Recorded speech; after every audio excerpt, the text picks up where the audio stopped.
Buenos días a todos. Pues bueno, vamos a comenzar. En la clase pasada, pues, dimos inicio al tema 3, que está relacionado con las bases de datos. Y pues bueno, ahorita me gustaría compartirles este video. Rápidamente es de poquito más de 3 minutos, donde de manera muy resumida y general se explica lo que son las bases de datos. ¿Sale? Entonces se los voy a compartir y ahorita, bueno, terminando el video más bien, retomamos nuestra presentación.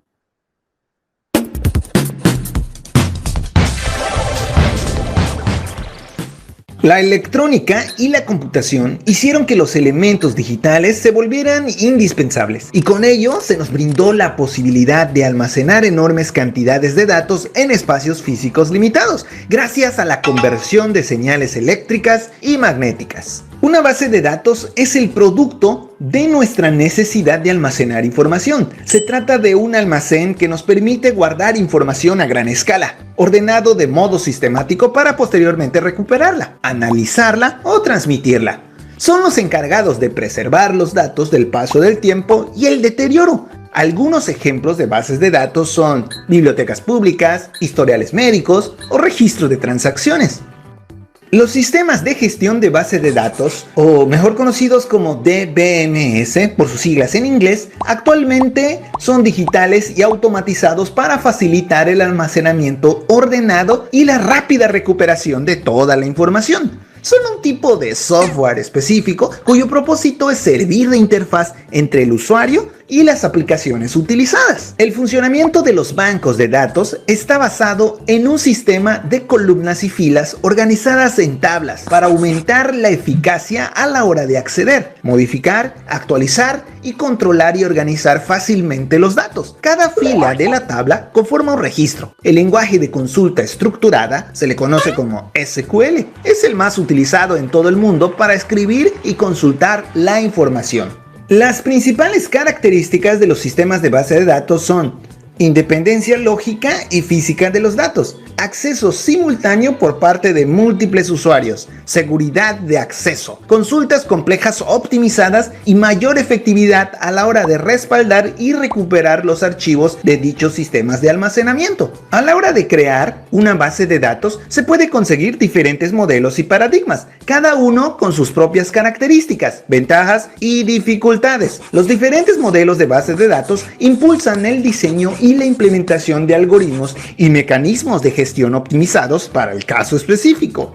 Las bases de datos se clasifican según su variabilidad y sus contenidos, según su variabilidad y conforme al proceso de recuperación y preservación de datos. Encontramos dos tipos: las bases de datos estáticas, que solo permiten la lectura para la extracción de información y no se puede modificar la ya existente. Bases de datos dinámicas manejan procesos de añadidura y borrado, actualización y reorganización de la información, además de las operaciones básicas de consulta. También las podemos clasificar según su contenido o naturaleza de información. Las bases de datos se dividen en bibliográficas, de texto completo, directorios y bancos de datos especializados. Bienvenidos al canal de...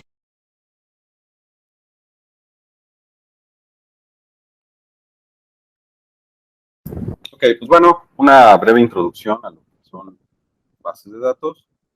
Y ahora vamos a platicar un poquito sobre los tipos de bases de datos actuales. Si me permiten, voy a compartir mi escritorio para que veamos la presentación. ¿Me pueden confirmar si se ve mi presentación? El audio ya se ve, ya se ve. ¿El audio se escucha bien también? Sí, se escucha bien. Perfecto, gracias. Bueno, ok, entonces, las bases de datos utilizadas en la actualidad, ¿sí?, ya sea en organizaciones y empresas, pues se dividen en 4 grandes categorías.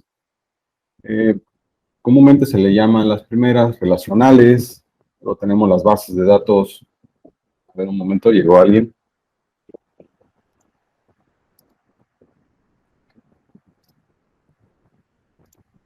Perdón. Bueno, entonces comentaba que tenemos, por un lado, las bases de datos relacionales, luego tenemos las bases de datos no SQL o no relacionales. También están las bases de datos in memory o en memoria. Y tenemos las bases de datos heredadas o también conocidas como legacy, ¿no? A estas clasificaciones clásicas se precisó añadirle las bases de datos avanzadas, que son extensiones de las bases de datos relacionales, tales como bases de datos MPP y bases de datos en memoria caché. Pero esas pues las vamos a dejar a un lado. Ahorita las que son más comunes pues son estas 4 que se presentan en la diapositiva. Entonces las bases de datos relacionales nos dice que, una base de datos relacional es un tipo de base de datos que almacena y proporciona acceso a puntos de datos relacionados entre sí. Estas bases se basan en el modelo relacional, ¿sí? Una forma intuitiva y directa de representar datos en tablas. Constituyen hoy en día el corazón de la mayoría de las plataformas distribuidas. Algunos ejemplos de estas bases pues, son Oracle Database, tenemos bases de IBM, de Microsoft, hay otra que es muy conocida, la MySQL, y pues bueno, los grandes proveedores de bases de datos relacionales pues son las empresas antes mencionadas, ¿no? IBM, Oracle, Microsoft, y pues bueno, Google también ha creado su propia base de datos relacional, pero en la nube. Esta es conocida como Google Cloud SQL, y pues está pensada para los desarrolladores, ¿sí? De su plataforma para servicios de apps de Google, ¿no? Bueno, luego tenemos la base de datos no SQL, nos dice que son bases de datos no relacionales, de alto rendimiento y escalables, destinadas fundamentalmente para aplicaciones que requieren grandes volúmenes de datos y necesitan dar servicio a millones de usuarios. Estas bases de datos, definidas como no SQL o no relacionales, que de hecho también se le puede llamar como not only SQL, son una categoría de sistemas de gestión de bases de datos que no utilizan ese lenguaje, el SQL. No es su lenguaje de consulta principal, ¿sale? Estas bases de datos en sí no requieren esquemas de tablas fijas y no soportan unas operaciones definidas como joins, ¿sí? Estas operaciones en sí permiten cambiar registros de una o más tablas en una base de datos. Entonces, al no tener tablas, pues no trabajan bajo estas operaciones, ¿no? Y pues aquí el proveedor principal, bueno, más bien la tecnología principal o la reina sobre las bases de datos es, en cuanto a bases relacionales, pues es MongoDB, no sé si lo han escuchado, y las que le siguen pues son Redis, Elasticsearch y Cassandra. Estas tecnologías más adelante las vamos a comentar con un poquito más de detalle, ¿no? Luego tenemos las bases de datos in memory. Nos dice que realizan sus procesos en la memoria principal para facilitar tiempos más rápidos de respuesta, optimizando así el trabajo relacionado con el procesamiento de las consultas. Los sistemas de gestión de bases de datos en memoria se apoyan de la memoria principal y central para el almacenamiento de datos, comparadas con los sistemas tradicionales de gestión de bases de datos, de almacenamiento de datos en disco. ¿Sí? Las bases de datos en memoria están hasta cierto punto optimizadas en cuanto a velocidad. ¿Sí? En la práctica, estas tecnologías son capaces de enviar a la memoria principal de los sistemas toda la información proveniente de una base de datos para que sea procesada mucho más rápido. En este sentido, se están convirtiendo en herramientas muy utilizadas, ¿vale? Pues prácticamente se dice que en ocasiones son imprescindibles, ¿no?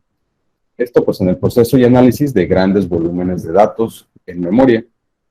Por último tenemos las bases de datos heredadas o legacy. Son bases de datos antiguas integradas en bases de datos relacionales. Los sistemas de gestión de bases de datos heredadas dependen normalmente de sistemas de bases de datos no relacionales y existen todavía numerosos ejemplos de la existencia de plataformas relacionadas, tales como IMS y DMS, Datacom, Adabas, entre algunos ejemplos, ¿no? Con con gran presencia todavía en la industria, organizaciones e inclusive empresas. Pero pues bueno, ya son como que las que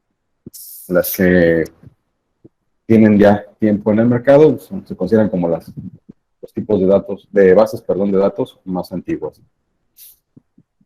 En cuanto a las bases de datos no SQL, pues podemos comentar muchísimas cosas, ¿sí? Sin embargo, trataremos de resumir algunos puntos importantes. El origen del término no SQL significa como tal no SQL, pero con el paso del tiempo, este término de no se ha cambiado por not only.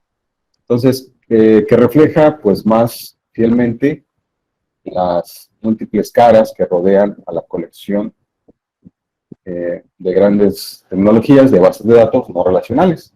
Entonces, NoSQL ha crecido en los últimos años y seguirá creciendo en importancia. En muchos casos, está, sirviendo como una caja de servicios para Big Data hospedada en la nube. De modo que se comienza a ofrecer como un servicio en la nube, ¿sabes? La ventaja del término es que se recogen las cuatro grandes tendencias que afectan hoy día a los profesionales de los datos. ¿Qué nos referimos?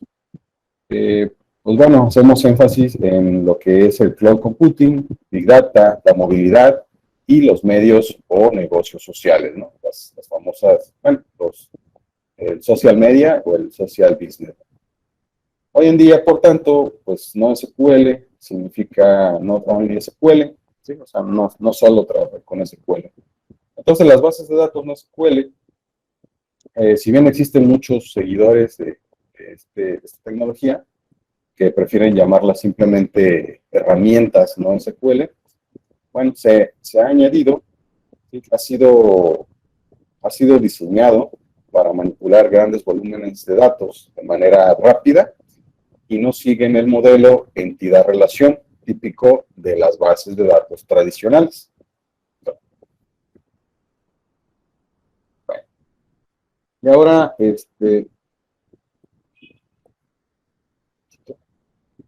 las bases de datos relacionales, o sea, ¿qué podemos comparar con las no relacionales? O sea, ¿qué comparación podemos hacer entre SQL y no SQL?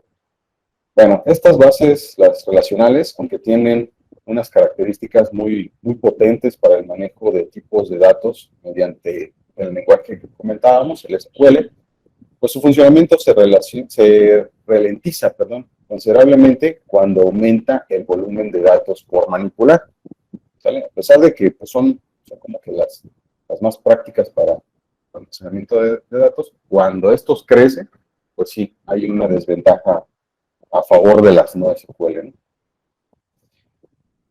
Entonces, las bases de datos tradicionales basan su funcionamiento, como comentamos anteriormente, en tablas, en joins, que son un tipo de instrucción, y en transacciones así, ¿vale?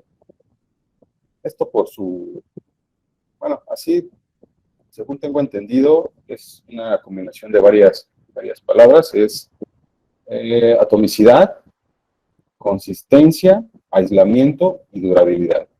Son características de los parámetros que permiten clasificar las transacciones de los sistemas de gestión de bases de datos. Bueno, entonces, mientras que las bases de datos no SQL, pues no requieren una estructura de datos en forma de tablas y relaciones entre sí, y no imponen un esquema prefijado de tablas, ¿vale?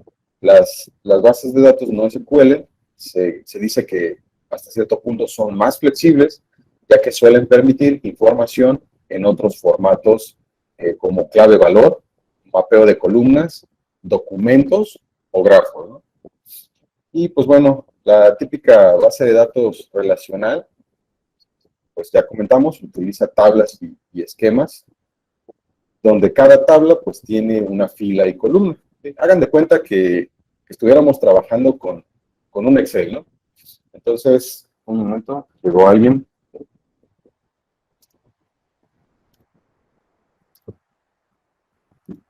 Ok, entonces les comentaba que hagan de cuenta que estamos trabajando con un archivo de Excel y cada hoja, pues bueno, viene siendo una tabla, ¿no? Y el conjunto de hojas, que son pues varias tablas, pues ya representa lo que es una base de datos. Y las relaciones se van a dar entre, si en una hoja tenemos cierta información que también podemos utilizar o hacer referencia en las siguientes hojas, pues bueno, ahí ya podemos comentar que hay una relación entre la información entre las hojas, ¿no?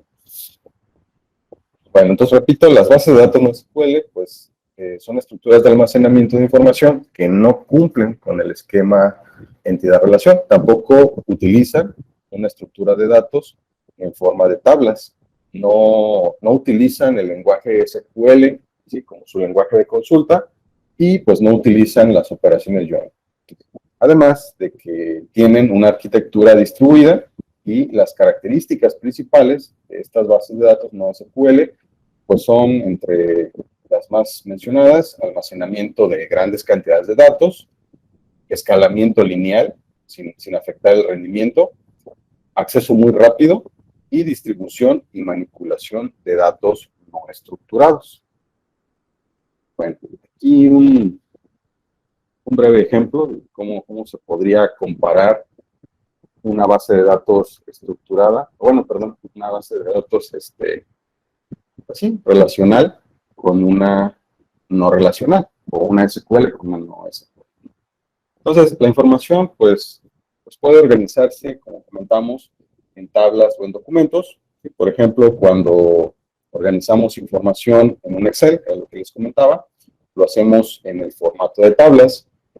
Y, por ejemplo, cuando un médico, ¿sí?, en sus recorridos de rutina hace una ficha de sus pacientes, pues está guardando la información en un documento, ¿sale? Lo habitual es que las bases de datos basadas en tablas sean bases de datos relacionales y las basadas en documentos sean no relacionales, pero esto no tiene que ser siempre así. En realidad, una tabla puede transformarse en documento, ¿sí?, cada uno formado por cada fila de la tabla, ¿sí? Solo es una cuestión. Es más bien una cuestión de visualizarlo, ¿no? Entonces, así como cuando nosotros trabajamos en el Excel, pero pues bueno, o sea, podemos en una hoja sacar la información que necesitamos y entonces ya hicimos como que esa conversión de una base de datos relacional a un documento. Bueno, entonces los dos esquemas aquí de la imagen contienen exactamente la misma información, ¿sí? Lo único que cambia aquí es el formato. Cada documento, o más bien cada dato, bueno, sí, podría decir cada documento de la figura de la derecha, ¿sí?, considerando que cada bloquecito de información pues, que estamos analizando, estos bloquecitos pues vienen siendo cada fila de la figura de la izquierda, ¿sale? Entonces, ahí podemos ver claramente cómo se parecen hasta cierto punto. Bueno, pero pues bueno, se ve más claro en la tabla, porque pues ya estamos acostumbrados a que la información se acomode de tal manera. Para nosotros es más cómodo leerlo en una tabla. Lo que pasa es que a menudo en una base de datos no relacional, una unidad de datos puede llegar a ser demasiado compleja como para plasmarlo en una tabla. Por ejemplo, en el documento JSON, bueno, se escribe JSON, por sus siglas en inglés, que viene siendo JavaScript Object Notation. En español, pues es notación de objeto de JavaScript. Entonces, en este documento JSON de la imagen que se muestra, al tener elementos jerárquicos, es más difícil pasarlos a una tabla plana. Una solución sería plasmarlo en varias tablas y, por tanto, necesitaríamos aplicar esta característica de las relaciones, ¿sale? Esto explica por qué la base de datos relacional suele servirse de tablas y las no relacionales de documentos JSON. ¿Vale? En cualquier caso, a día de hoy, las bases de datos más competitivas pues suelen permitir de una forma u otra operaciones de los dos tipos. Por ejemplo, el servicio de base de datos en la nube de Google, ¿sí?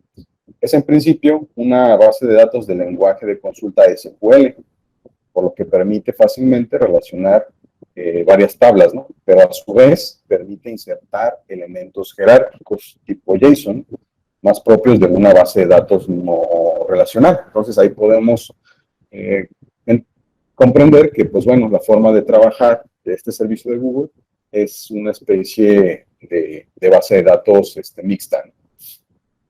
Bueno, la diferencia entre el éxito y el fracaso, ¿sí?, de estas bases, perdón, recae sobre todo en el diseño del modelo, ¿no? Es decir, si se decide que el mejor enfoque es usar una base de datos relacional, no es suficiente con tener la información a lo bruto en una base de datos relacional y esperar a que se relacione sola, ¿sí? Porque pues eso no va a ocurrir, ¿no? Obviamente hay que darle cierto tratamiento, ¿no?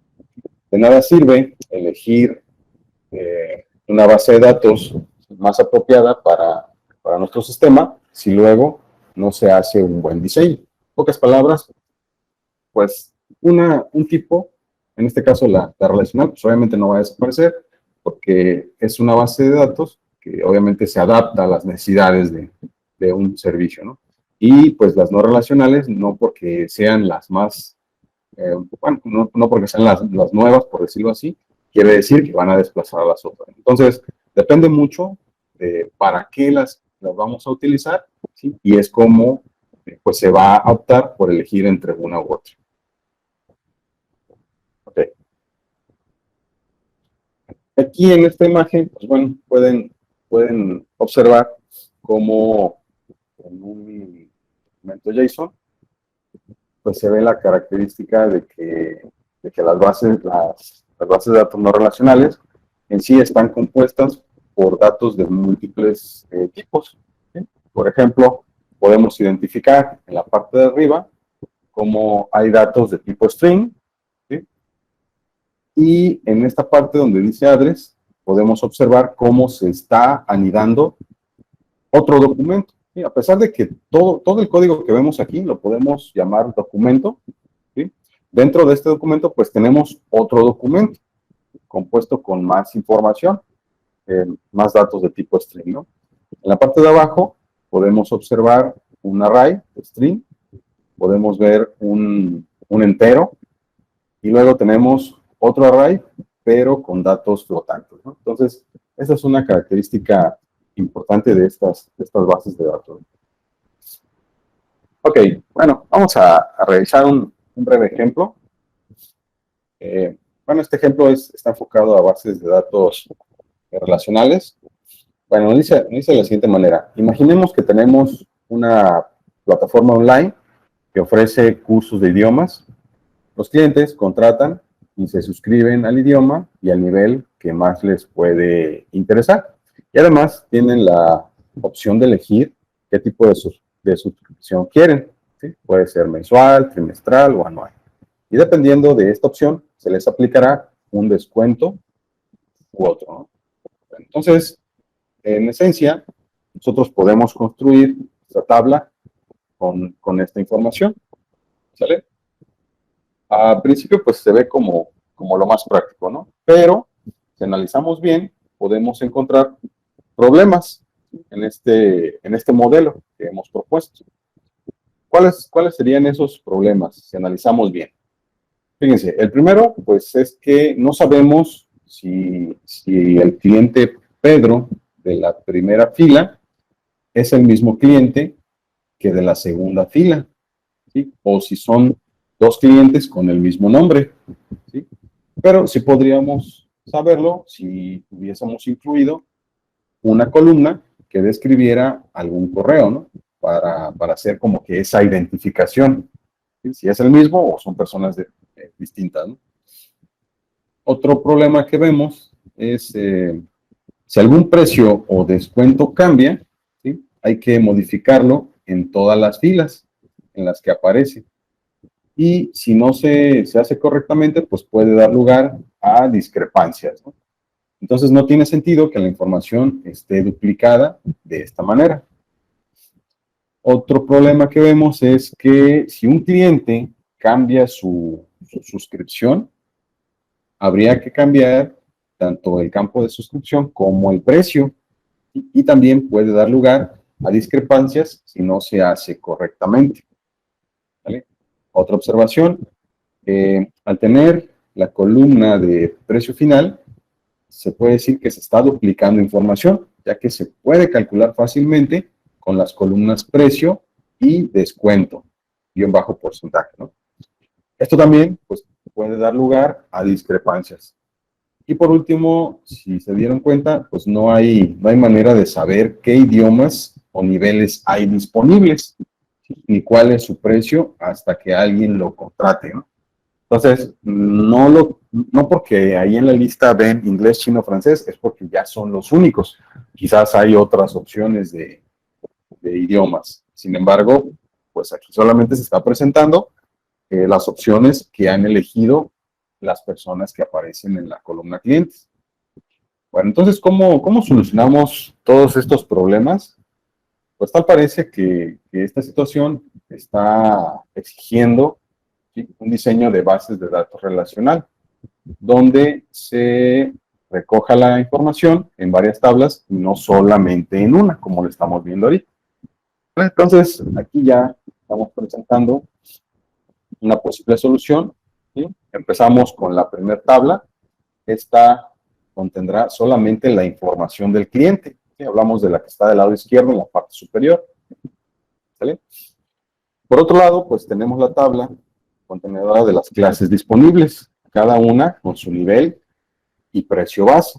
Y ahí, si se dan cuenta, pues bueno, ya aparece un idioma que no habíamos contemplado en la tabla, en la primerita, ¿no? En esta de aquí. Bueno, en esta tabla pues podemos ver todos los cursos disponibles, ¿sí? En el diseño principal, pues nadie se opuso, bueno, pensó más bien que existiría un curso de alemán, ¿no?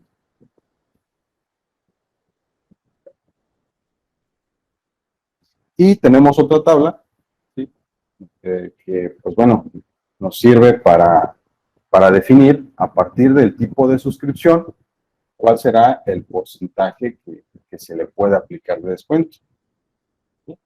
Y pues por último tenemos la tabla que relaciona todo, cada cliente con la clase o clases contratadas y el tipo de suscripción. Entonces tenemos las tres primeras que nos proporcionan información, y la última, pues bueno, ya relaciona a los clientes con el tipo de programa y la suscripción. Bueno. Entonces, si observan, pues Pedro, que es el cliente con el identificador 1, se habría inscrito mensualmente a inglés intermedio y también a chino principiante. O sea, al final sí fue el mismo cliente que inscribió a dos cursos, ¿no? Por eso en las dos filas, que el identificador de cliente es 1, pues los siguientes datos identifican al programa 4 y al 2. ¿Sí? Es el primer dato que tenemos. ¿Vale? Y pues bueno, la suscripción en sí es también del tipo 1. También noten que pues no hemos apuntado el precio final en ningún lado, ¿sí? Y pues bueno, no es necesario, ya que conociendo el precio del programa y el descuento de la suscripción elegida, se puede calcular de manera inmediata, ¿sí? Y así evitamos duplicidad y la posibilidad de discrepancias en los datos, ¿no? Y pues en teoría ya habría quedado, ¿sí? Y pues bueno, si se dieron cuenta, no fue algo muy complicado, ¿no? Pero bueno, a ver, yo les pregunto, ¿cómo le harían para incluir la posibilidad de tener cupones de descuento? ¿Sale? Esos cupones de descuento no es el descuento que se maneja en esta tabla, la de la derecha en la parte superior. Entonces, piensen que estos cupones pues son canjeables, ¿sí?, por cada curso que se contrate y cada uno puede proporcionar un descuento diferente. ¿Vale? Entonces, ¿qué harían ahí? A ver, les pregunto a ustedes. ¿Qué sugieren que se pueda hacer? ¿Qué se les ocurre? Agregar otra tablita de cupones. Cupón 1 tipo de descuento, cupón 2 así. El de nivel, ¿no? El de principiante, intermedio y avanzado. Pero los cupones no están en relación del nivel. Simple y sencillamente los cupones es por decirlo así, es un descuento extra que, pues bueno, si el cliente tiene de dicho cupón, pues lo puede canjear para el curso que él quiera, en el nivel que él quiera. Entonces, ahí, ¿cómo se le haría? ¿Quién propone otra solución? Yo me refería a que, por Ajá. ejemplo, se podría hacer una tabla aparte de donde nivel 1 es principiante, nivel 2 es intermedio y nivel 3 es avanzado. ¿Sí? Ok, pero, bueno, a lo mejor no nos estamos entendiendo. ¿Podría explicarnos cuál sería el propósito de tener esa tabla? Para conocer, por ejemplo, a qué nivel está cada estudiante de acuerdo a su ID. Ajá. Entonces, por ejemplo, Pedro es cliente tipo 1 que tiene un ID 1, tiene un tipo 1 que es una inscripción mensual Uh-huh. y, por ejemplo, está tomando el idioma, no sé, uno que sería, por ejemplo, alemán y su Bueno, nivel pero, sería 1. perdón que interrumpa, pero eso ya lo tenemos, es esta tabla. O sea, aquí se especifica, Oh, es cierto. aquí se especifica por el número. Sí, por ejemplo, aquí el número 1, pues es Pedro, ¿no? Uh-huh. ¿Qué programa qué programa solicitó? Inglés. Inglés. ¿Sale? Inglés intermedio, y aquí ya viene el precio, ¿no? Y además, en la parte de la suscripción, ahí se hace referencia a cómo lo está trabajando, ¿no? Si mensual, trimestral o anual. Sí. Entonces, esta parte de los cupones, más bien, bueno, yo en lo personal, agregaría una columna. En esta tabla final, agregaría una columna donde se especifique el descuento por cupón, ¿no? Entonces, pues bueno, si se dieron cuenta, no en ningún momento les dije qué porcentaje tendría el cupón, ¿no? Pues podríamos manejar que es un único descuento, ¿sí? No sé, se me ocurre un 10% de descuento, ¿no? por el cupón. Y entonces, en esta tabla final se puede añadir la columna y le ponemos, se me ocurre un 0 para el que no aplicó cupón y un 1 para el que sí aplicó cupón. ¿Sale? Siento que, bueno, considero más bien que al ser un dato binario, pues quizás ya no sea tan necesario generar una cuarta tabla. Pero bueno, ya, pues ahora sí que aquí lo que quería escuchar era qué idea tenían al respecto, porque pues bueno, hay varias maneras de solucionarlo, ¿no? Sí, maestro. Ok. Sí, porque ya ve que se acostumbra que los descuentos cuando tienen una inscripción anual, ¿no? Ajá, pero Es digamos mayor. que, exacto, sí, estoy de acuerdo con eso. Pero aquí, digamos, el cupón, no importa si tu suscripción es mensual, trimestral o anual. Simple y sencillamente, a ti te llega un cliente con un cupón, ¿sí? Y no importando qué tipo de programa elija ni de qué manera sea su suscripción, pues al final, cuando el proveedor sepa cuánto es que le va a cobrar al estudiante, pues ahí es donde, pues bueno, ya hace válido el cupón. A no ser que el cupón venga con cláusulas y que diga, no, pues este cupón solamente es para una suscripción anual, etcétera, o para tal idioma, ¿no? Pero bueno, en este caso se planteó el caso del cupón de manera general, ¿no? O sea, aplica para cualquier programa y cualquier suscripción. Bueno, vamos a pasar. A ver, una disculpa, así que les digo que en el modo en el que estoy no alcanzo a ver el chat. Ok, pensé que habían escrito algo. Continuamos entonces. Bien, tenemos otro ejemplo, pero ahora para bases de datos no relacionales. Y pues el ejemplo dice de la siguiente manera. Imaginemos que se ha enviado una sonda espacial para que reporten qué es lo que encuentran en su viaje. Obviamente, bueno, son sondas, perdón, son varias sondas. Obviamente no sabemos a ciencia cierta qué se va a encontrar, qué se van a encontrar. De alguna forma tienen pues, una inteligencia artificial instalada que reconoce los objetos con los que se van encontrando y también tienen sensores instalados, pero no sabemos bien qué miden, ya que cada sonda tiene sensores diferentes y pues cada 24 horas envían un resumen de lo que han visto durante el día.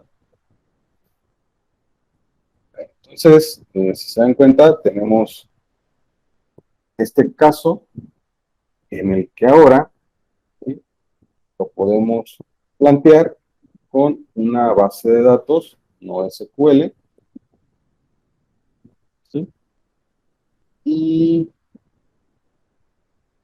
pues bueno, aquí en el código que se ha construido para dicha base, pues bueno, tenemos el ejemplo de la primera nave espacial, bueno, la primera sonda, donde nos reporta, bueno, de hecho aquí reporta un ID de la sonda, luego pues lleva una especie de contador, reporta también las coordenadas y mediante un array, pues reporta lo que ha encontrado. Es un ejemplo. Roca, agua, roca, algo que parece un animal, roca. Y además reporta otros datos, por ejemplo, temperatura mínima, temperatura máxima, y otra variable que es el ruido mínimo y máximo. Esto fue lo que reportó una sonda. Otra está reportando, bueno, primero se identifica con el ID 2, de igual manera reporta un tiempo, me imagino que es como un tiempo de trabajo, ¿no? Luego reporta las coordenadas que se encuentra y pues resulta que esta no ha encontrado nada, entonces pues no se genera este dato, ¿no? Este arreglo de strings donde se reportan las cosas que ha encontrado, pero sí reporta una temperatura mínima y una temperatura máxima. Y además, reporta lo que es la humedad. Aquí no reportó ruido, como lo hizo la primera sonda, pero sí reportó humedad. Entonces, si se dan cuenta, esta vendría siendo una ventaja para la aplicación de las bases de datos no SQL, porque si se dan cuenta, no tenemos espacios, o bueno, no mantenemos espacios en blanco, únicamente se está guardando la información en bruto de lo que se va agregando al sistema. ¿Vale? Entonces, al final, esto, cuando se descargue ¿sí? por parte de un científico que obviamente va a analizar todo lo que los sensores detectaron, ¿sí? Pues al final, digamos que se va a quedar con la información relevante. ¿Sale? Sí, más o menos se va quedando claro la diferencia entre uno y otro. Sí, maestro, gracias. Aquí quisiera añadir que, pues bueno, no valdría la pena pues ponerse a diseñar una base de datos relacional para almacenar la información que ahorita vimos aquí en las figuras. ¿Vale? En este caso, lo mejor es dejar la base de datos no relacional que guarde todo lo que la máquina está reportando, ¿no? Sí, tal cual. ¿Vale? Por eso también se comenta que pues bueno, es información en bruto, ¿no? Además, la finalidad del sistema pues es meramente científico, ¿no? Y no se contempla la existencia de usuarios a los que se les deba la garantía de consistencia que ofrece una base de datos SQL, ¿no? O sea, no importa al final si el acomodo de la información se ve bonito o no. Simplemente se quiere almacenar todo para un futuro análisis, ¿vale? Entonces, una vez almacenados en la base de datos no relacional, se podrá pedir y visualizar la información de diferentes maneras, ¿sí?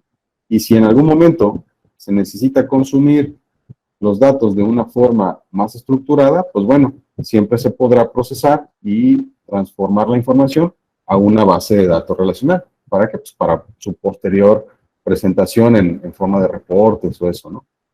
Pero pues es muy probable que no suceda así. Bueno, ¿hasta aquí alguna pregunta? ¿Todo en orden? ¿Vamos bien? Maestro, esos datos posiblemente se pueden, perdón, maestro Enrique. No hay problema. Sí, maestro, Adelante. iba a preguntar, ¿esos datos posiblemente se pueden pasar a una forma estructurada?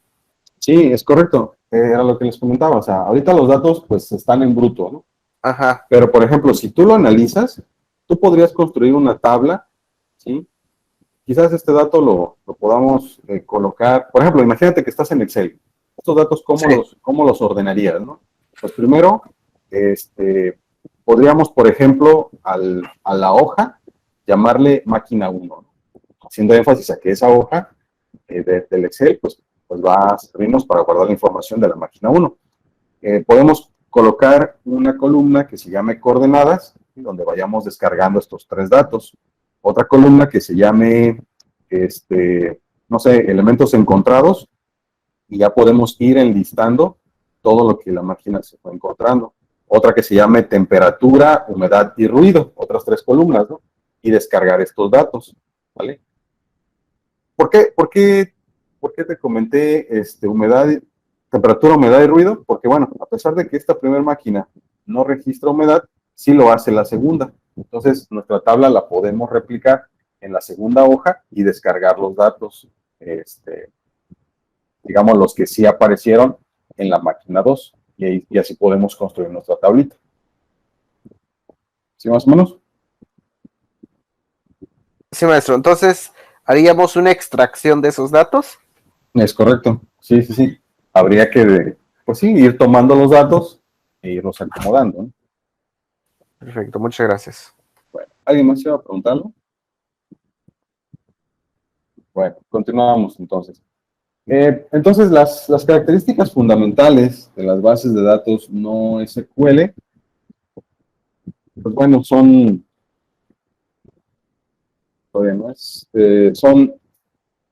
la carencia de un esquema predeterminado, ¿sí? Alta escalabilidad horizontal, sin pérdida de rendimiento y posibilidad de manipular pues grandes volúmenes de datos, como habíamos mencionado, ¿no? Y esto pues a una gran velocidad.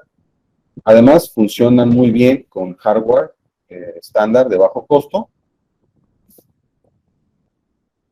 Y, pues bueno, es como que un punto a favor, ¿no? Utilizar hardware de bajo costo. Pues bueno, las bases de datos no SQL son idóneas para aplicaciones que requieren de lectura y escritura de los grandes volúmenes de datos y necesitan, además, pues brindar un servicio a miles o millones de usuarios. Por estas razones, las grandes redes sociales, como por ejemplo Facebook, Twitter, o los buscadores como Google o Yahoo, utilizan NoSQL, ¿sí? Como soporte fundamental de almacenamiento de datos, ¿no? En determinadas aplicaciones se puede recurrir a soluciones híbridas, como les comentaba, pues mezclando las bases de datos relacionales con las no relacionales. ¿Vale? Bueno. Bueno, y pues para terminar, la ausencia de esquema significa que los datos pues no tienen una definición de atributos físicos, ¿sí? O sea, es decir, cada registro o documento puede contener una información de diferente formato, como lo veíamos acá, miren. ¿A qué nos referimos con diferente formato? Que pues puede ser tipo string, tipo entero, tipo flotante, puede ser un array, ¿sale? Y pues de igual manera se puede almacenar estructuras de datos complejas en un solo documento, como puede ser el caso de almacenar la información de un blog, donde tenemos el título, el cuerpo del texto, la fecha o los autores, ¿sí? Junto con los comentarios, ¿sí? Realizados en las diferentes entradas de ese blog. ¿Vale? Bueno, es como que otra ventaja de las bases de datos no SQL. Ok, entonces, continuando con nuestros temas, ahora tenemos el de plataformas de análisis de datos. Y pues bueno, esto pues nos va a... Bueno, esto lo que vamos a comentar pues es sobre las tecnologías y en este caso hablamos de lenguajes y de software dedicado al análisis de los datos. Bueno, como introducción tenemos el crecimiento exponencial de datos en la última década ha de ser explotado en forma eficaz y eficiente por las organizaciones. Entonces, hoy en día los datos no estructurados, si ustedes recordarán, pueden llegar, pueden estar entre el 80 y el 90% del tipo de información no estructurada en empresas. Y pues bueno, están afectando a las infraestructuras computacionales. Ya habíamos platicado anteriormente que al ser este porcentaje del tipo no estructural, pues bueno, obligan a la empresa y a las organizaciones a que mejoren su infraestructura, ¿no?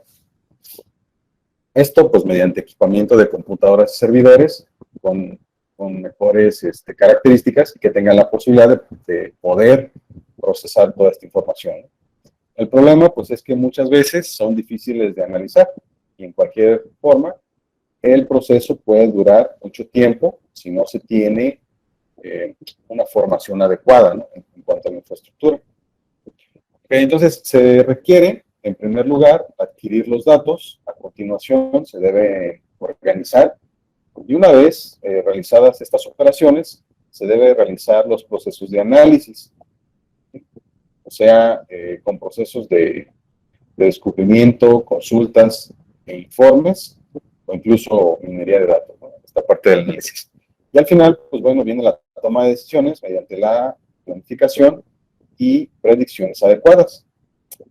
La analítica de Big Data y sus herramientas pues deben permitir a los usuarios analizar los datos masivos de un modo rápido y económico, ¿sí? Los usuarios deben ser capaces de explorar y visualizar datos masivos mediante gráficas interactivas, ¿sí? Pueden ser también cuadros de mando, tableros de control y visualizaciones de informes de resultados en tiempo real cuando sea necesario. ¿Sí?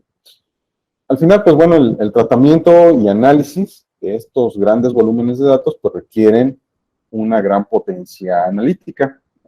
Y entonces el análisis de Big Data pues debe poder ayudar a tomar las mejores decisiones y evaluar las medidas que se han de tomar del modo más eficiente y rentable posible. Este es, pues, su propósito principal. Entonces, hablando así un poco más concreto, el análisis de Big Data es el proceso de examinar a una gran velocidad grandes volúmenes de datos de una amplia variedad de tipos y de gran valor, haciendo referencia al modelo de las 4 Bs, ¿no? Para descubrir patrones ocultos, correlaciones desconocidas y otra información útil, de modo que los resultados del análisis puedan proporcionar ventajas competitivas a las organizaciones en relación con la competencia y producir beneficios para el negocio, tales como el marketing, en este caso pues más efectivo y eficaz, y mayores ingresos. Entonces, ya nos estamos metiendo al concepto de análisis de Big Data, ¿no? Ok, y entonces podemos decir también que el análisis de datos o de grandes cantidades de datos se puede hacer con herramientas de software tradicionales dentro de las técnicas de analítica avanzada tales como la minería de datos o el análisis predictivo. Sin embargo, las fuentes de datos no estructurados utilizados en el análisis de datos de gran tamaño, pues pueden no encajar en los almacenes de datos tradicionales.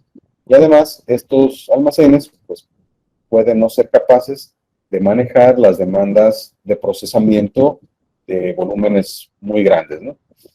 En consecuencia, pues han surgido nuevas tecnologías que sí trabajan con bases de datos no SQL, ¿sí? Normalmente estas tecnologías, como ya se ha comentado antes, forman el núcleo de un marco de software de código abierto que soporta el procesamiento de los grandes volúmenes de datos a través de sistemas en clúster. ¿Sí? Entonces, los grandes retos a los que se van a enfrentar las organizaciones, pues es la necesidad de integrar estas nuevas infraestructuras o nuevas tecnologías de Big Data con la infraestructura de datos ya existente, ¿sí? Y tal vez, más complicado, la contratación de científicos de datos, ¿sí? Ya habíamos comentado qué perfil tiene, pero pues obviamente que tengan experiencia en la analítica de Big Data. Ok. Bueno, en el entorno de Big Data, pues las organizaciones se encuentran ante el desafío de incorporar información en crudo, ¿no? Sin procesar, que se actualiza en tiempo real y que presenta una enorme complejidad. Pero la cuestión clave no tiene que ver con la capacidad para recolectar y almacenar los grandes volúmenes de datos, ¿no? No basta con solo pues, venir y capturar y posteriormente almacenar los datos, ¿no? Es necesario saber organizarlos, ¿sí? Inclusive se dice que lo ideal es saber refinarlos y convertirlos en información que sea relevante y que permita ganar posicionamiento en una competencia en el mercado, ¿no? Entonces, la información en crudo, pues tiene solo valor potencial, ¿sí? Es su análisis lo que va a permitir incrementar la capacidad de innovar en las organizaciones. O sea, de nada sirve tener mucha información, ¿sí? Si al procesarla, pues no tiene valor, ¿vale? Así entonces, el tratamiento de los grandes volúmenes de datos requiere de las siguientes etapas, las que se presentan aquí en este cuadro. La primera de ellas, pues, es la adquisición, ¿sí? Los datos procederán de fuentes de datos tradicionales. Estos ya habíamos platicado, hablábamos de almacenes de datos de la empresa, pueden ser bases de datos relacionales, pueden ser archivos con datos transaccionales, información de sensores, etcétera, ¿no?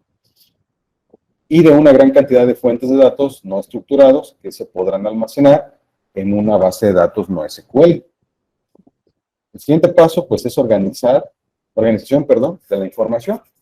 ¿Qué quiere decir esto? Pues preparar y tratar la información para obtener de ella los mejores resultados posibles, ¿sí? Y sobre los cuales se pueden aplicar lo más eficientemente posible las técnicas de analítica avanzada. La siguiente etapa, pues, es el análisis. ¿Sí? Aquí lo que se va a hacer es analizar toda la información, ¿sí? Con acceso a todos los datos, con herramientas estadísticas, se puede decir que avanzadas, ¿sí? Algunas ya las mencionamos, como la minería de datos, la minería social, técnicas de desarrollo, como el lenguaje de programación R, que ahorita lo comentaremos más adelante, o un poco más específico para el diseño, como la estadística avanzada, ¿no? Y desde el punto de vista global, sería conveniente que el proveedor de analítica pueda ofrecer herramientas de minería de datos, visualización de datos, modelado de predicciones, modelados predictivos y optimización. La última etapa, pues, es la decisión. Pues bueno, ¿qué se hace aquí? Pues es tomar las decisiones en tiempo real o lo más rápido posible. Digo, en tiempo real, pues hablamos de una máquina, ¿no? Pero lo más rápido posible, pues sería una persona, ¿no? De modo que pues pueda afectar positivamente en los negocios de la empresa, ¿sale? O sea, no tardarse mucho para que no le afecte a la empresa, ¿no? Entonces, esta etapa se encuentra unida a la etapa de análisis y, pues, de hecho, muchos vendedores ofrecen estas herramientas integradas con las de decisión, ¿no?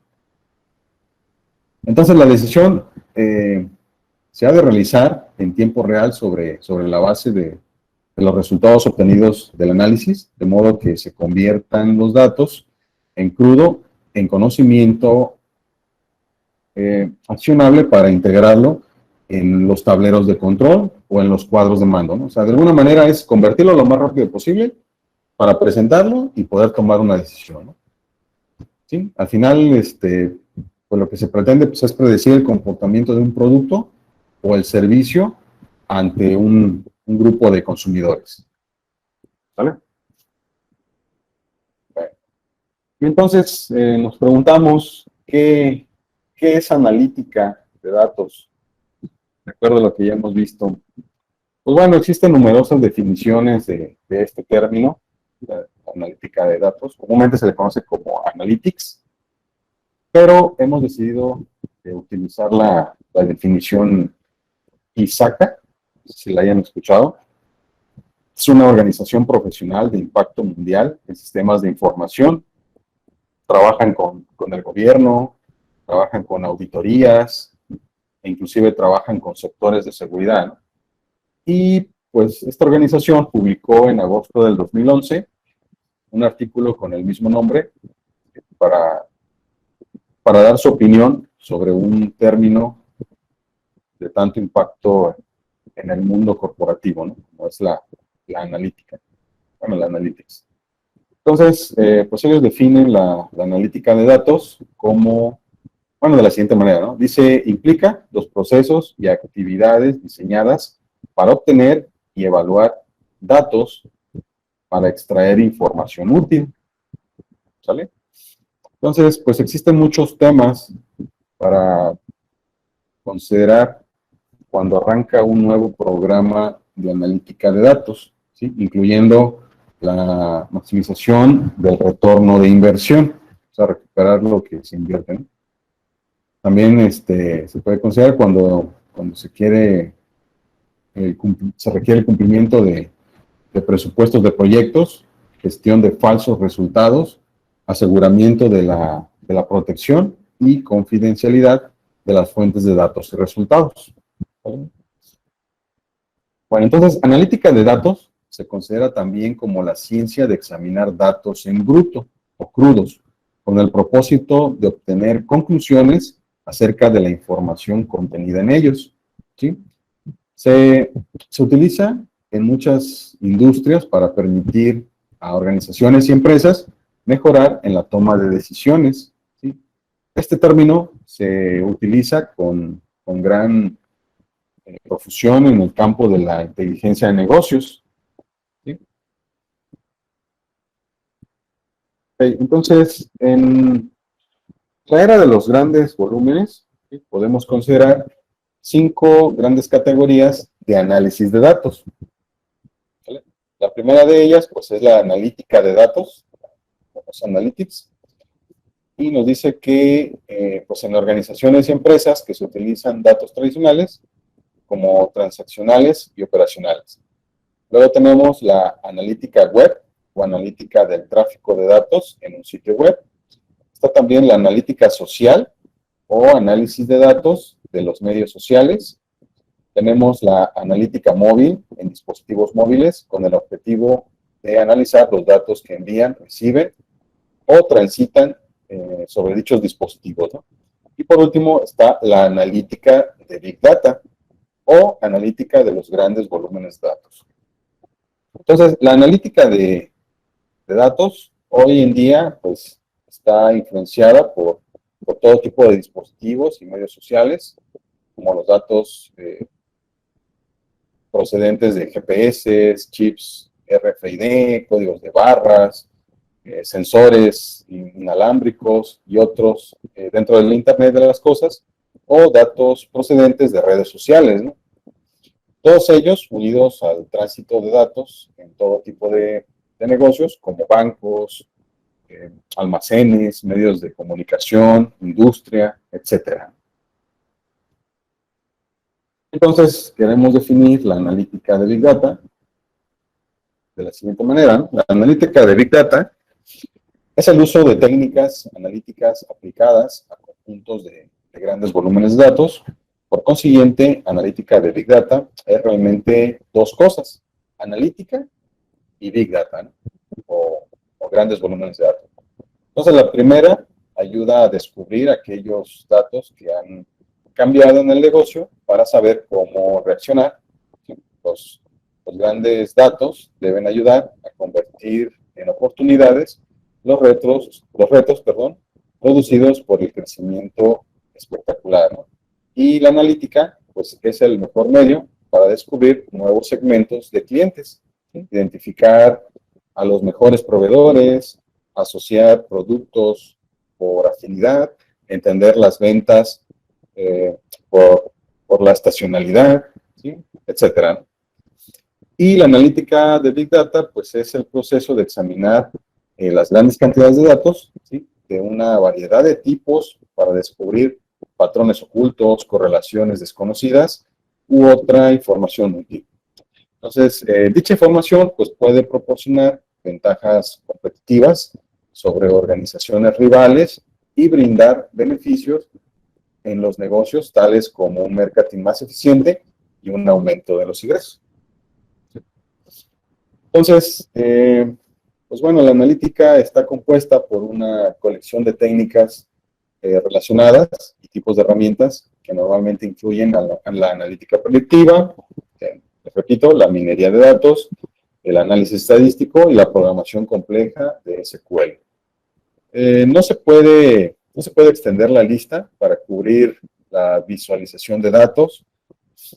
O bueno, más bien, lo ideal sería extenderla, ¿sí? Pero bueno, ya son demasiados conceptos, ¿no? Sin embargo, algunos de los conceptos que estamos dejando afuera, pues son la visualización de datos, la inteligencia artificial, el procesamiento del lenguaje natural y la capacidad de bases de datos que incluyen el soporte de analítica. Ok, entonces, este tipo de analítica, ¿sí?, es conocida en las organizaciones como analítica avanzada, ¿sí? O sea, si se habrán dado cuenta, pues cada organización genera su propia definición o incluso pues, le van dando un nombre muy característico, ¿no?, de cada marca. Sin embargo, pues están haciendo un término mejor para reflejar este tipo de analítica y es la denominada analítica de descubrimiento o analítica exploratoria. En otras palabras, con analítica de Big Data, el usuario es normalmente un analista de negocios que está intentando descubrir nuevos hechos que nadie en la empresa conocía antes, ¿sí? Para hacer eso, el analista necesita pues de un gran volumen de datos, ¿sí?, con un gran detalle que normalmente la empresa no ha aprovechado todavía para analizar, ¿no? Y por varias razones, pues todavía no tiene, o más bien no ha descubierto qué hay detrás de esos grandes volúmenes. Ok, entonces, el análisis de Big Data, ¿sí?, se realiza con herramientas de software utilizadas normalmente como parte de la disciplina de la analítica avanzada. Así, las herramientas más usuales pues son las consultas avanzadas en SQL, las consultas informes, tenemos también el análisis estadístico avanzado, la visualización de datos, la minería de datos, o minería de textos, minería de web, minería social, el análisis y modelado predictivo, la optimización, la sensibilización y los cuadros de control o cuadros de mando. Entonces, Big Data, como reconocen todos los estudios serios realizados sobre el tema por las grandes consultoras y fabricantes de herramientas para el procesamiento de información, pues es una oportunidad más de un problema, ¿no? La analítica de grandes datos es una necesidad inevitable, ¿no?, como dirían por ahí, pues es un mal necesario, ¿no?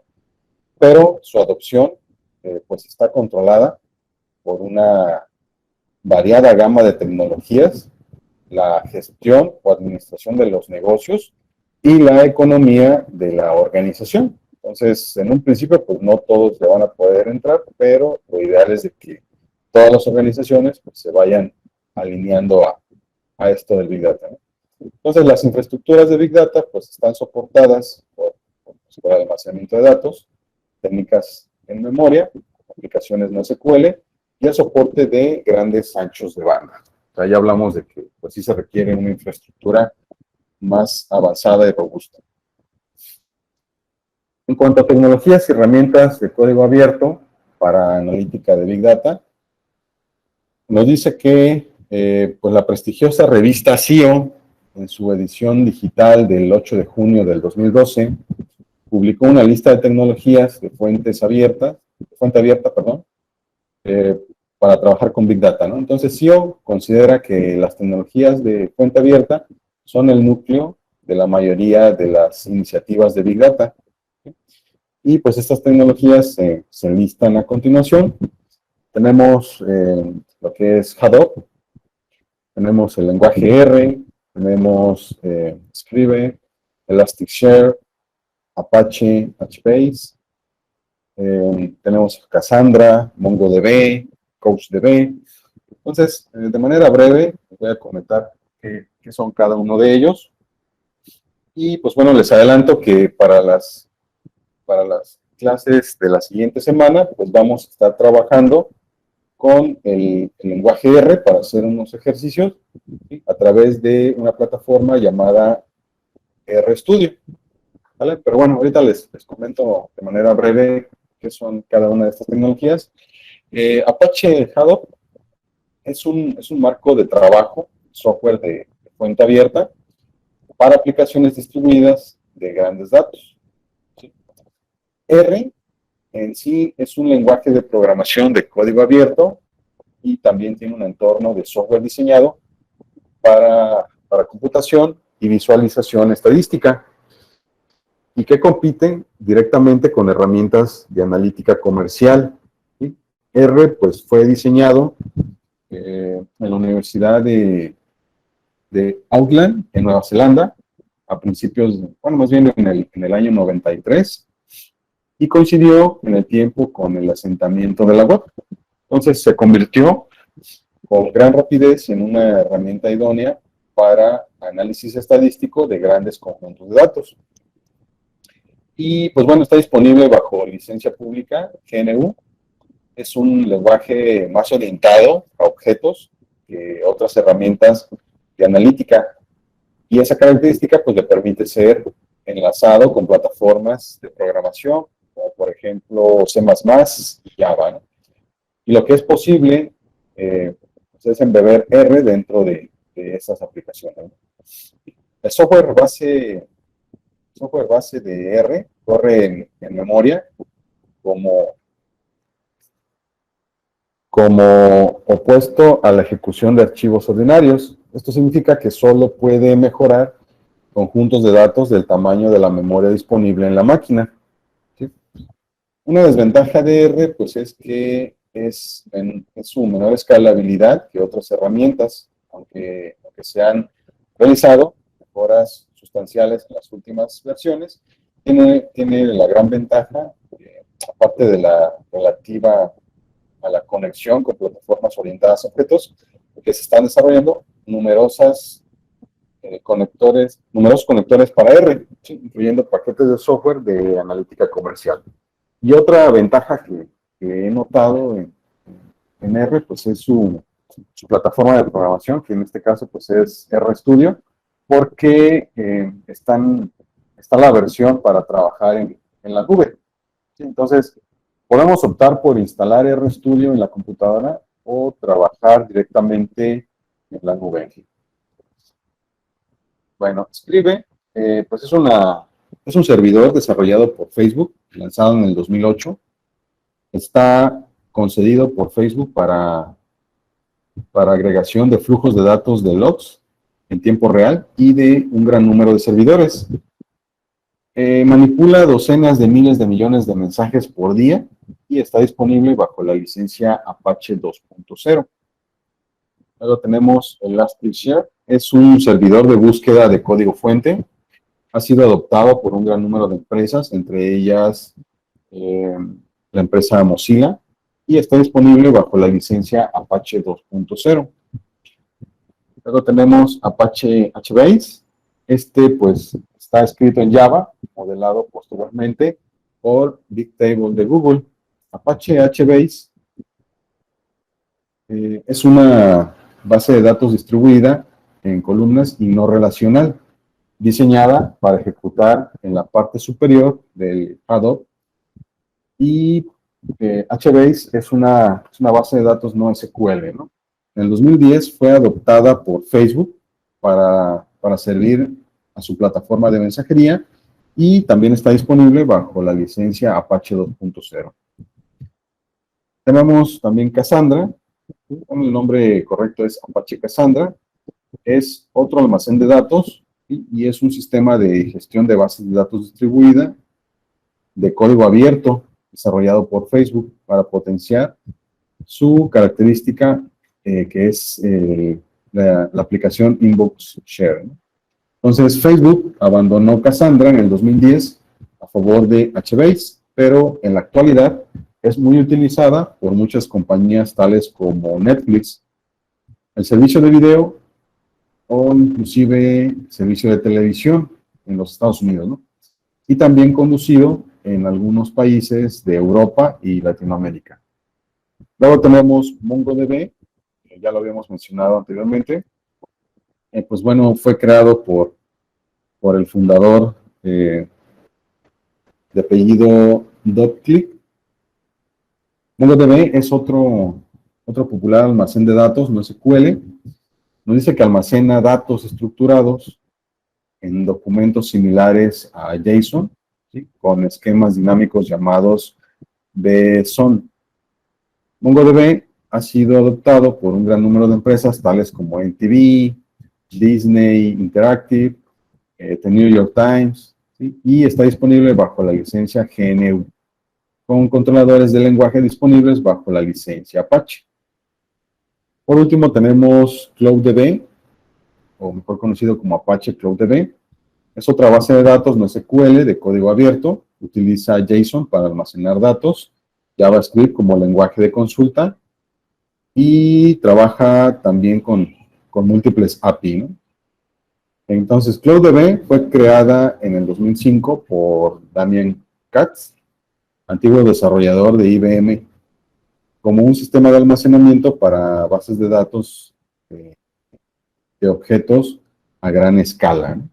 Pues por ello es que es otra tecnología para el uso de Big Data, ¿no? Y pues bueno, estos son los más utilizados. Ok, entonces, ya para terminar la sesión del día de hoy, ¿sí?, me gustaría que ahora pues vayamos a lo que es el RStudio, ¿sí? Vamos a aperturar una cuenta, si es que no la tienen. Esa sería como que otra forma. Bueno, entonces aquí Marco pues ya nos está permitiendo visualizar la página de inicio de RStudio Cloud. Lo que vamos a hacer pues es ingresar. Si gustan, le podemos dar clic donde dice iniciar sesión, o incluso en suscripción, o incluso donde dice también empiece gratis, cualquier parte. Ajá. Y pues primero les va a aparecer una cierta información donde, pues bueno, nos da la opción de trabajar de manera libre. Hay una opción premium, tenemos una opción de instructor o de organización. Entonces vamos a trabajar con la versión libre, ¿no?, o gratis. Entonces le vamos a dar ahora sí en suscribirse, sí, ahí por favor. Y nos va a pedir que nos registremos, ¿sí? Aquí lo que podemos hacer para no batallar, exactamente, es correcto. Podemos utilizar nuestra cuenta de Google, ¿sí?, ya sea que ustedes ingresen una cuenta personal o si gustan ingresar con la cuenta de su universidad. Ahí, por favor, vamos a ocupar la cuenta de Google. Ok, aquí a Marco pues ya le da la opción, le reconoció sus cuentas, entonces ya él puede decidir si trabajar con la cuenta personal o con la cuenta de la universidad, ¿no? Bueno, ese paso no lo había vivido, pero tal parece que te pide, a ver, hay que hacer como un reconocimiento, ¿no? A ver. Sí, yo creo que este es el nombre que da como por default. Voy a copiarlo, Pues sí. por si después me pide Ajá. que lo registre o algo así. A ver, voy a Vamos a- guardarlo por acá. Es como un alias, ¿no? Ajá, aquí lo voy a guardar por cualquier cosa. ¿A alguien le apareció ese paso? Honestamente a mí nunca me había parecido, ¿eh? Sí, a mí también. Bueno, le voy a dar crear cuenta. Ok, sí, está bien. A mí me pareció, maestro, pero luego me metí al link donde usted envió, ya no me pidió crear eso, pero Ok. igual me parece el mismo entorno, me parece la misma plataforma. Ok, Sí. perfecto. Pues bueno, miren, ya aquí si se dan cuenta, el compañero Marco pues ya entró al RStudio Cloud, ¿no? Todos me pueden confirmar, si gustan, utilizamos el botón de levantar la mano. Si gustan, pues levanten la mano para saber que ya todos ya estamos en esta ventana, la que nos está mostrando Marco. Si no, pues para ver si nos esperamos un poquito o apoyamos a alguien que le esté batallando, ¿no?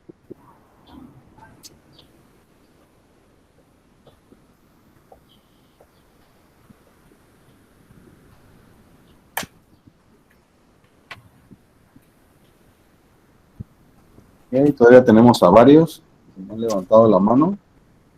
¿Sí vamos bien o tenemos algún problema?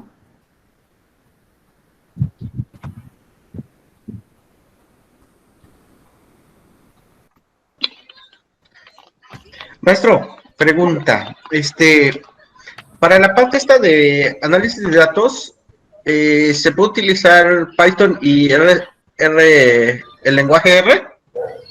Es que son cosas distintas. O sea, ambos Ajá. son lenguajes. O sea, Ujú, o sí, puedes trabajar con Python o puedes trabajar con R. pero ambos podemos lograr los mismos resultados, ¿no? Es correcto. Sí, solamente pues va a cambiar un poco la sintaxis, ¿no? Algunas operaciones que tú quieras hacer. Haz de cuenta que si haces un código en R, no es Ujú. nada más de venir, copiarlo y lo vas a correr en Python. No, o sea, Ujú. sí cambia la sintaxis. ¿Sí? Entonces, obviamente los problemas o los proyectos que quieras hacer, lo puedes hacer en ambos, ¿no? Y puedes trabajar en cualquiera de los dos. Pero sí, la única diferencia es de que no hay una compatibilidad, así que digas tú, bueno, este programa lo hice en R y ahora lo puedo correr en Python. En sintaxis, ¿no? Es correcto, sí, cambian muchas cosas. Perfecto. Entonces, para, digamos, por ejemplo, si quisiéramos seguir una ruta de aprendizaje, Ujú. ¿podríamos iniciar con R o con Python? Es que cualquiera de los dos, en Cualquiera. serio, cualquiera de los dos.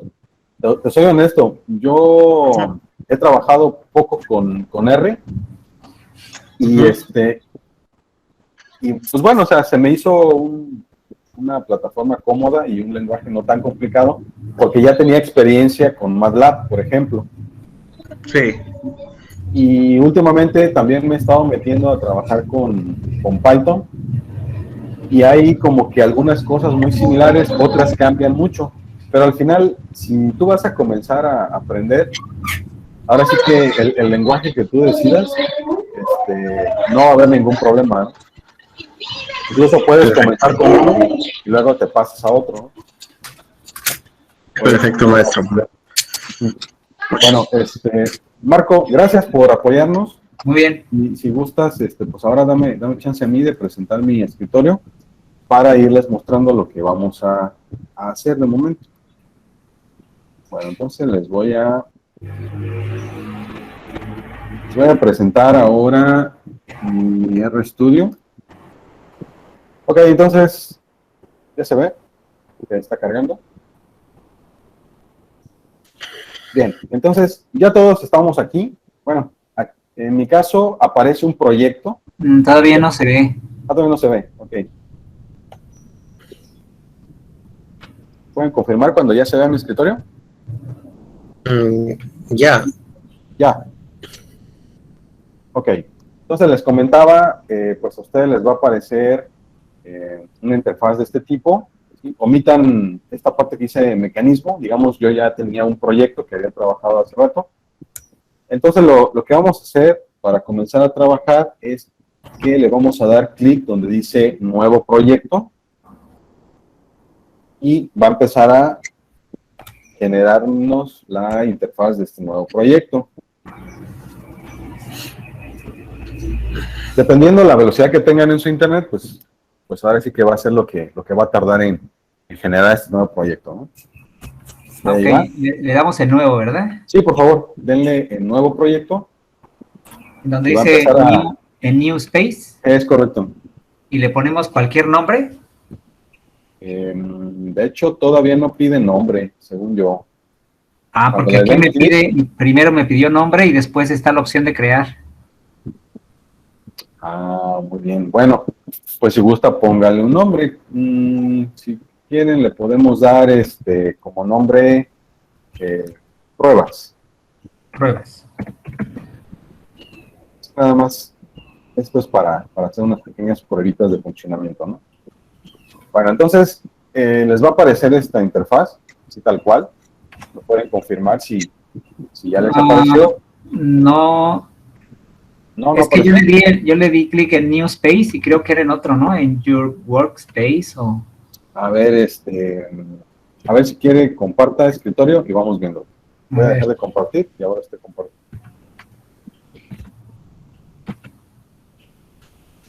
A ver, compartir. Yo le di aquí en New Space. Ah, no, es del lado, a ver si quiere cierre ese cuadro. Del lado derecho, ahí dice New Project. Ahí está. No, pero bueno, sí, ahí si quieren New Project, ahí ya está cargando. Ok. Ah, con razón. Sí. Sí, porque me hizo de pruebas. No, Pero esto- no, ese es otra forma de trabajo. Ok, muy bien, Ahí gracias. el nuevo espacio te permite trabajar con varias personas. Ah, correcto. Muy bien, gracias. Bueno, un favorzote. Y si pueden bajar la manita, digo. Y a partir de ahorita ya la vamos a utilizar. Por si tienen alguna duda, ya la pueden levantar. Es que me imagino que se quedó levantada por la pregunta de hace un rato, ¿no? De los que Sí. ya habían, ya se habían registrado, ¿no? Ahorita las manitas que vea levantadas es porque pues tienen dudas y entonces voy a atenderlos, ¿no? A partir de ahorita, ¿sale? Bueno, entonces, comparto de nuevo mi pestaña. Bien, y lo primero que vamos a hacer, pues, es ponerle un nombre. Ah, bueno, ya lo hicimos. En nuestro caso, pues, hicimos pruebas. Ok. Y pues vamos a crear un nuevo archivo para escribir un código sencillo. Atención, miren, aquí donde dice, bueno, esta etiqueta la podemos desplegar y vamos a elegir la opción que dice RScript. ¿Sí? Le vamos a dar clic. O también podemos utilizar esta combinación de teclas, Control, Alt, Shift, N, que se me hace muy tedioso. Entonces, creo que es más fácil darle clic aquí donde dice RScript. Entonces, le damos clic y se nos va a abrir una hoja en blanco donde vamos a escribir nuestro código. Yo le di aquí en ese file y me aparece New File y ahí en RScript. Ajá. ¿O cómo? Sí. Bueno, yo les decía aquí abajito, para no meterse al menú, aquí abajito donde está este simbolito como una cruz El más. blanca. Ajá, sí, exactamente. Aquí en la flechita que apunta hacia abajo, la desplegamos y ahí dice, mira, RScript. Ahí dice RScript. Es correcto. O también si quieres, File, New, RScript, también es lo mismo. Ok. Entonces, se abre esta ventana, una hoja en blanco, y vamos a hacer un programa sencillo. Vamos a empezar con un ejercicio muy sencillo, donde vamos a calcular la hipotenusa y el área de un triángulo rectángulo. Entonces vamos a comenzar escribiendo el código. Vamos a escribir el símbolo de gato para poder redactar comentarios. Ahí sí una disculpa, no recuerdo cómo, vamos a ver si viene la opción a la mano, cómo aumentarle el tamaño a la letra. Si no, les prometo que para la siguiente clase lo traigo resuelto. Digo, por si no se alcanza a ver el texto, si no ahorita lo... A ver si se puede aplicar un... Ah, miren, con el zoom del navegador. Ahí está. Entonces vamos a escribir el código rápidamente. Con el signo de gato vamos a introducir comentarios. Vamos a ponerle ejemplo 00. Programa para calcular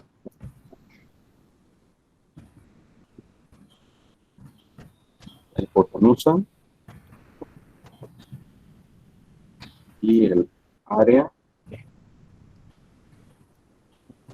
de un triángulo rectángulo.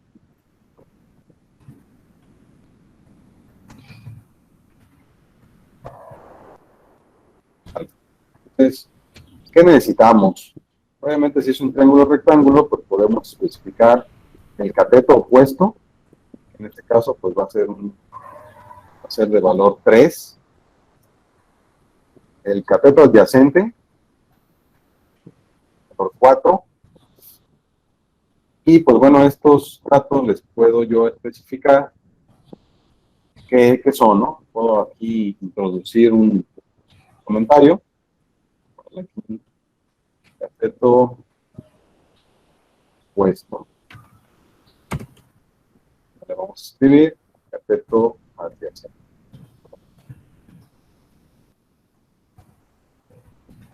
¿Vale? Entonces ahora sí, vamos a calcular la hipotenusa.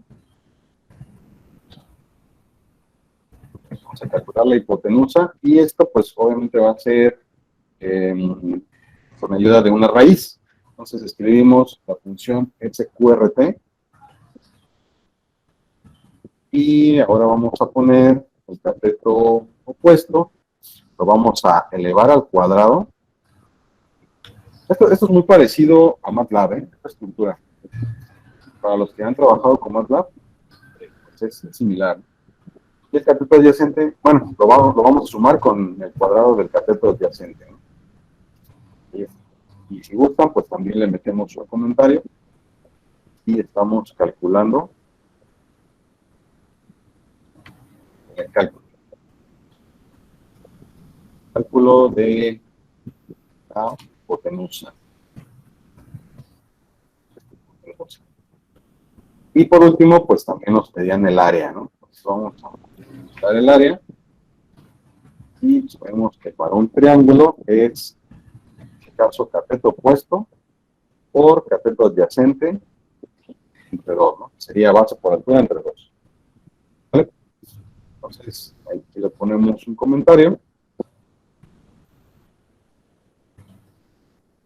Área del triángulo. Vale, entonces ya tenemos nuestro programa listo. ¿Cómo le podemos hacer para correrlo? Bueno, a ver, espero. Ya, todos vamos hasta aquí. ¿Alguien tiene algún problemita? Yo no pude registrarme en el cloud. No le doy ahí en la opción de libre, o sea, de gratis, y no pasa de ahí. ¿En serio? Sí, de hecho, ahorita hasta me salí, o sea, cerré lo que tenía de internet, lo volví a abrir para ver si tenía algún problema. Ajá. Porque aparte mi micrófono estaba bloqueado, entonces yo creo que pensé que tenía algún problema, volví a entrar y me sigue siendo lo mismo. Ah, ya, a ver si gusta, puede compartir para que Claro que sí. Para que veamos qué se podría hacer. Sí.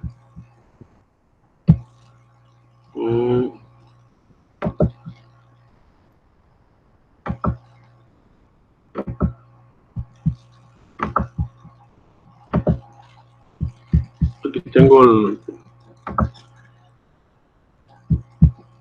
tengo la pantalla de inicio del cloud y aquí le doy la opción de free Ajá. y no me hace absolutamente Ah, nada. a ver, puede cerrar las etiquetas. Bueno, a ver, la página, nos la puede desplazar hacia arriba para ver qué hay abajo. ¿Cómo? Sí, puede mover la página para ver qué hay abajo. Perdón. Aquí. Aquí, mire, ahí donde dice Sign Up, ahí nos vamos a registrar ahora. Ok, gracias. Y ahora, a ver, ahí donde Sí, está el símbolo de Google. Bueno, voy a usar mi cuenta de UTEC, ¿no? Pues sí. Mire, honestamente sería más fácil si le presiona acá donde está el símbolo de Google, abajito, ahí donde está el... Ok. Ahí le damos clic ahí. Ok. Ok, Ahí está, miren, ya aparece su cuenta. Entonces ya nada más la seleccionamos.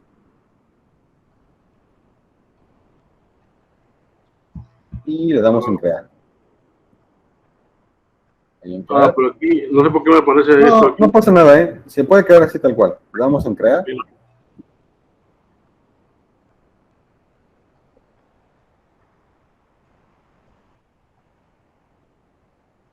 Ok, Y listo, ya, miren, ya está. Entonces le vamos a dar acá en New Project. el New Project, ¿dónde está aquí? En color azul, a la derecha en color azul. Ahí, por favor.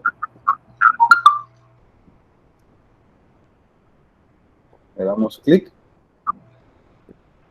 Y está creando el proyecto. Esperamos un momento. Que se crea el proyecto.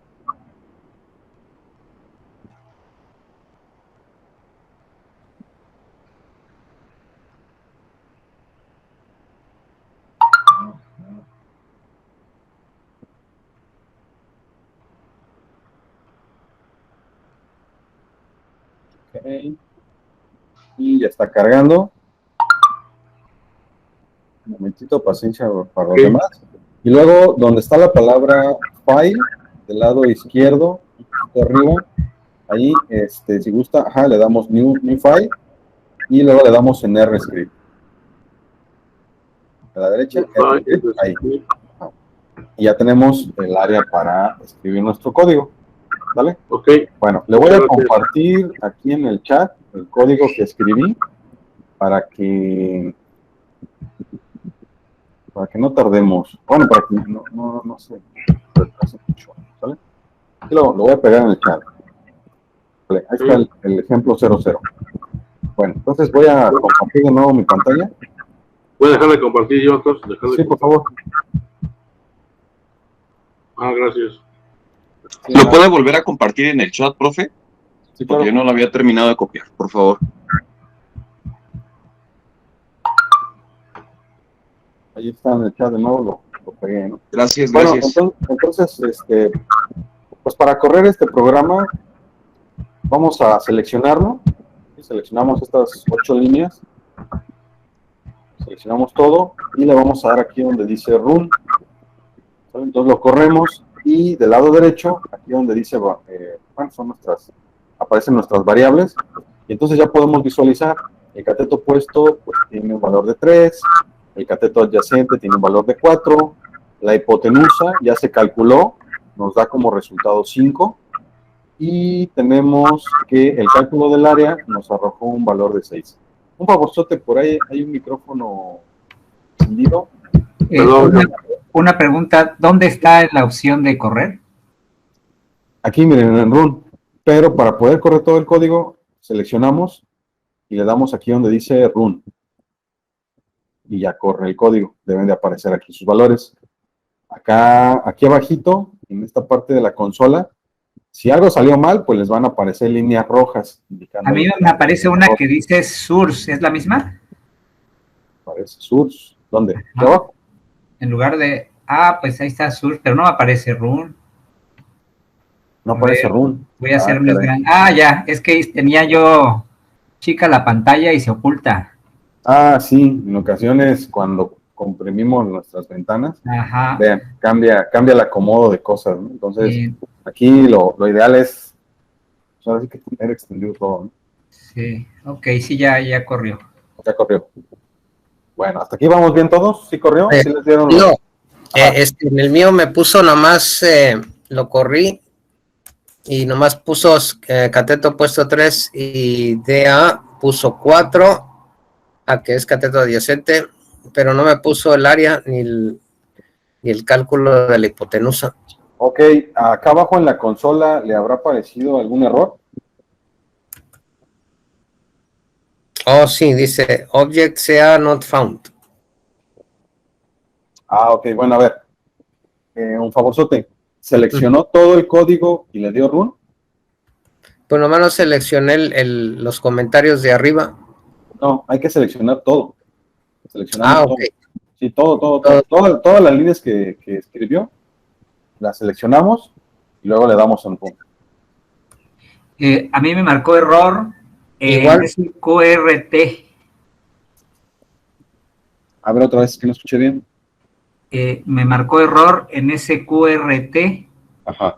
Le puse, a ver, a lo mejor lo copié mal, pero dice, le puse SQRT, paréntesis, CO elevado al cuadrado más CA elevado al cuadrado. Y cerramos No se paréntesis. encuentra la función SQRT, dice. Caray. A ver, ¿puede compartir o no? Sí. A ver, compartir.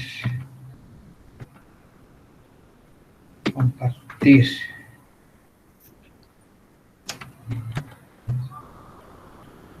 Y aquí está. ¿Ya se ve? ¿Podría escribir la función en minúsculas?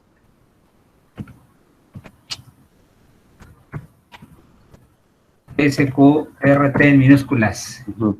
Lo vuelvo a seleccionar. Seleccionamos todo, lo corremos. Y le vuelvo a dar correr. Ahí está. Era por la mayúscula. Es correcto, sí. Aquí, ahora sí que como le digo a mis alumnos, aquí sí apliquen todas sus habilidades de copiar. Entonces, tanto letras minúsculas como minúsculas, igualito, por favor. ¿Sale? Muy bien, gracias. Va. Bien, entonces, creo que hasta aquí ya vamos todos, ya les corrió el programa. Vamos a hacer otro ejercicio y con ese ya cerramos la sesión del día de hoy, ¿eh? Ya para la siguiente semana vamos a continuar e incluso pues, vamos a hacer cosas un poquito más avanzadas.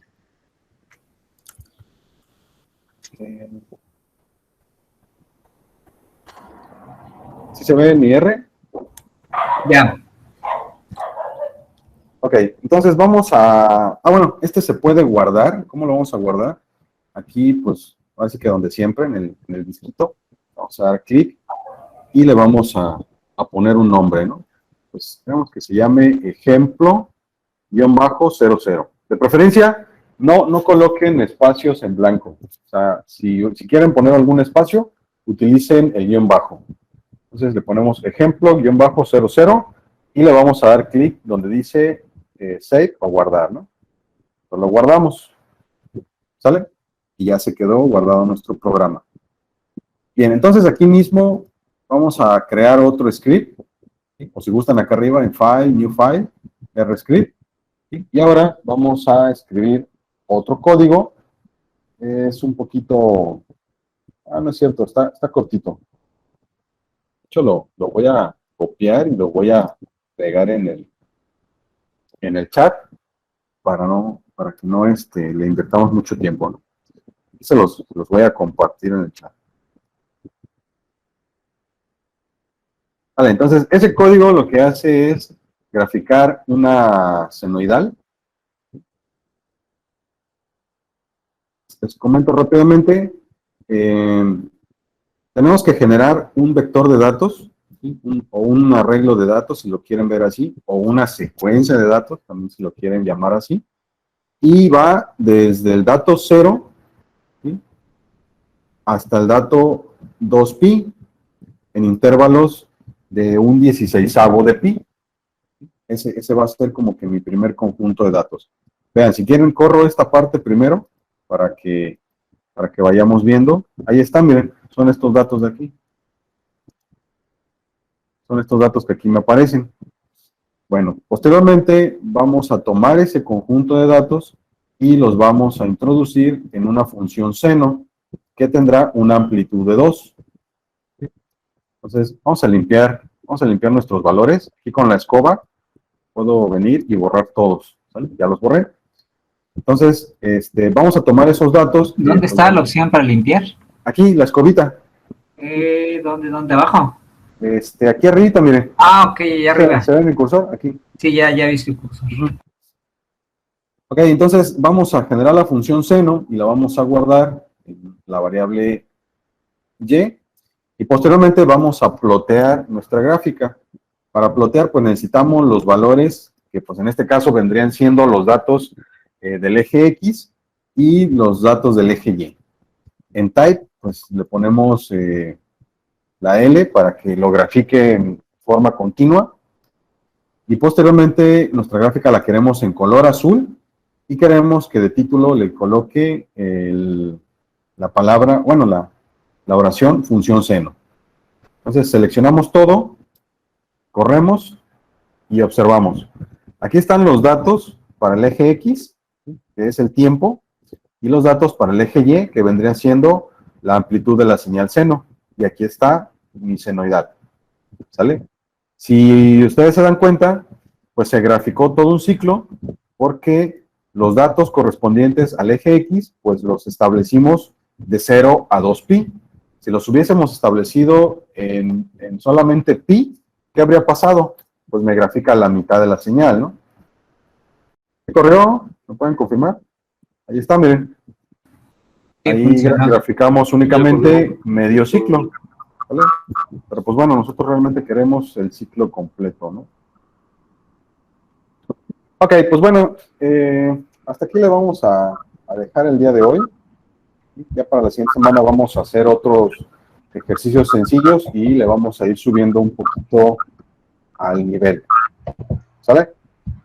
Bueno, ¿alguna pregunta, algún comentario? Lo guardamos como ejemplo 02. Sí, por favor, se me estaba olvidando. Si gustan, le damos aquí en guardar y le ponemos ejemplo en bajo 01, ¿no? Miren, si gustan. Bueno, si no hay preguntas, comentarios, pues por hoy habrá sido todo y nos vemos en la siguiente sesión, que será el próximo martes. Pues muchas gracias por su asistencia, que tengan buena tarde y que pasen un buen fin de semana. Hasta luego a todos.